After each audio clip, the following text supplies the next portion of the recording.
Hi guys, welcome back to my channel. It's a new week, which means it's a new weekly.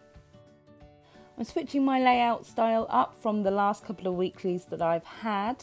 I'm using my horizontal layout. I've used it in quite a few spreads, but I'm going to start by boxing everything out first and then going back in to put the doodles, which this week is a floral theme. Basically, I saw some really gorgeous wallpaper, thought that's beautiful, have no interest in wallpapering in my own home, so I thought I'd put it in my journal.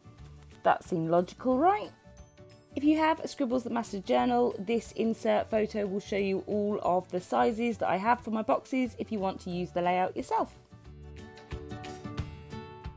So the Google image that I found is on the left on my phone. I had no desire to try and draw such an intricate flower for my weekly. Who has time to be doing that? So instead I simplified that and headbutted the camera. Did we all see that? I've got to work on my filming skills, guys. But I started with a love heart in the middle of that flower, and then I did some little M's that I've looped around twice, and I just keep doing that, getting bigger and bigger until I've got a circle and I've got the biggest flower that I want. Added a few leaves in, and then here you can see I've duplicated it, so I've got two flowers. The reason I've done those little circles in the middle is because I'm going to put a block colour in, and rather than just having one big plain colour, I thought I'd put some little polka dots in to break up that colour space. It also means it's easier to doodle, but I'll tell you about that when I get to the quote.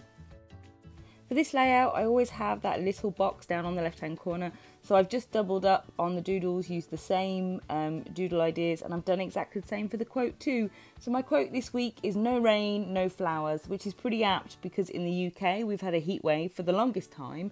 Nobody remembers what rain is or looks like or feels like, but today as I was doodling, the heavens opened and it rained. So how's that for linking your quote in with your life and the week?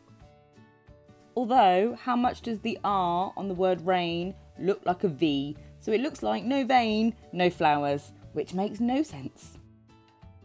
For colouring in this week, I am using my pen lines to help define the flower. So in each petal has a direction that it's splaying out from the centre. So I'm using my pen lines to be in the same direction as the petal is facing. I hope that makes sense. So for the middle of the petal, I am using my pen lines to come out from that rather than just draw all over it horizontally.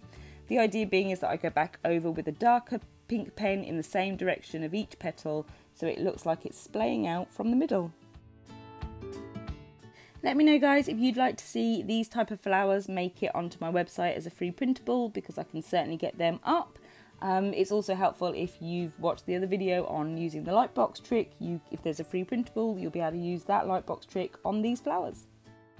So I mentioned earlier in the video that I'd put these little polka dot circles in for a reason, and that reason is that as I go in with a jade colour background, if they weren't there, I would have to do lots and lots of horizontal lines that are really long to try and block in all of that colour. And it's just not very fun or exciting to be going back and forth, especially for this quote. It would have been a lot of pen strokes. It would have been outside of my wrist stretch, if that makes sense. So when my wrist is on the table and I'm drawing, I only really want to draw as far as my wrist can go left to right. With this one, I'm having to move my whole hand left and right. So I've put the little circles in there, which means that I only have to go from circle to circle, and there's very few lines that go outside of that extension on my wrist. And that just means that my lines are cleaner, they're clearer, they're easier to draw, and I just think it gives a better overall finish. I hope that made sense.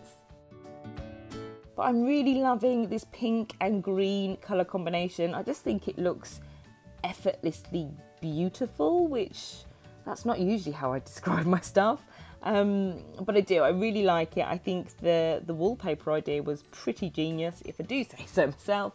But I can now go in and add all of the little boxes and details and headers so that I know where I am for the next weekly. I'm loving what I'm doing with my journal at the moment. I seem to be hitting a groove with it. I'm filling it in every day. I'm definitely inspired by you guys commenting and liking. Yeah, you keep me going. So thank you ever so much, guys, and I will see you next week.